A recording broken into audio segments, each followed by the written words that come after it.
Thank you very much. Thank you for the invitation to speak this morning, and congratulations to Secretary Ross on putting together another very successful SelectUSA Summit. I am pleased to join you today as we celebrate the 6-month anniversary of the passage of the Tax Cuts and Jobs Act, which the President really wanted to name the Tax Cuts Act, and the most comprehensive tax reform legislation in 30 years. The bill cuts taxes for American families and made our business tax system more competitive. Companies of all sizes are now investing hundreds of billions of dollars in U.S. operations. We're also seeing millions of employees across the country receive bonuses, bigger paychecks, generous budgets, benefits, and new jobs. While the law is already having positive effects, we are also busy implementing it at Treasury.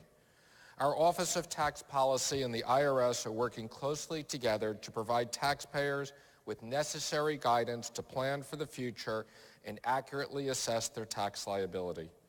The IRS has published 24 pieces of guidance already, and they are hard working to release more over the summer.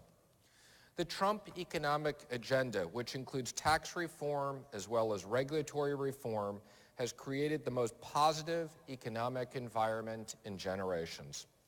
The National Federation of Independent Businesses, known as the NFIB, is seeing record levels of optimism among small and independent business owners across sectors of our economy. The National Association of Manufacturers is reporting the highest level of confidence ever recorded, the fastest wage growth in over 17 years, and expected employment growth and capital spending at all-time highs. UBS reported that 66% of businesses are optimistic about their long-term prospects. The Consumer Confidence Index recently reached its highest level in 17 years.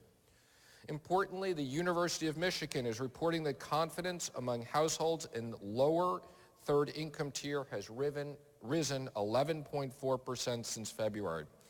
This reflects the fact that we are experiencing historically low unemployment with 3 million jobs added, including 300,000 manufacturing jobs since the president took office. These numbers demonstrate that the president's policies are working and we are on the path to strong economic growth that he promised the American people. There has never been a better time to invest and grow in your business in America. In the Tax Cuts and Jobs Act, we cut the top corporate rate from 35% to 20%. That means that America went from one of the highest corporate tax rates in the industrialized world to below the average. We also cut taxes for small business and pass-throughs, and the law permits businesses to deduct 20% of their qualified business income. The United States is moving from a worldwide system of taxation towards a territorial system, and companies can now immediately expense capital expenditure for 5 years.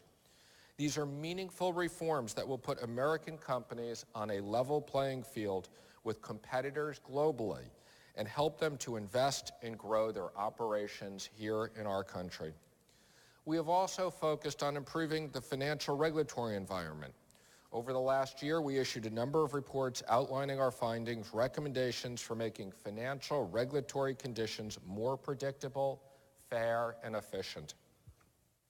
We worked with our congressional and regulatory partners on a series of recommendations, several of which became part of the recent Dodd-Frank reform legislation. We are delighted that the President signed the Economic Growth, Regulatory Relief, and Consumer Protection Act into law on May 24th. The law is a significant victory because it was done on a bipartisan basis. It shows that Republicans and Democrats can come together to pass legislation that will make a difference for everyday Americans and lead to a fundamental, stronger economy. This law will enhance the flow of credit and support job creation and wage growth. It is especially helpful for smaller and mid-market financial institutions that are an important mechanism for small business. Of note, the Act raised the statutory threshold for enhanced prudential standards from $50 billion to $250 billion, with some discretion for the Fed to apply it to mid-sized banks. Among other measures, it also raised the supervisory and company-run stress test thresholds.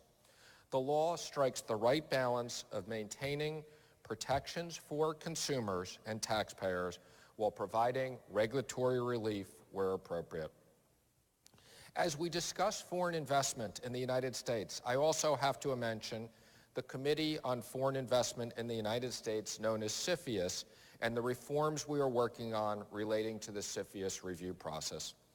We have an open investment environment in the United States, and we intend to keep it that way. We must also protect our national security. That's why we are pleased to support legislation that will modernize the CFIUS review process. Legislation now pending in Congress could expand CFIUS jurisdiction to cover those transactions of most concern that are not currently covered, including certain real estate and non-passive investments. The legislation, however, is still tailored to maintain our open investment environment. We are committed to expeditiously reviewing transactions, and we welcome the ability to do so in a way that reflects the rapidly evolving dynamics of our global economy. Our tax and regulatory reform efforts are opening up our already welcome investment environment. These measures complement our trade efforts, which aim to break down decade-old barriers to markets around the world.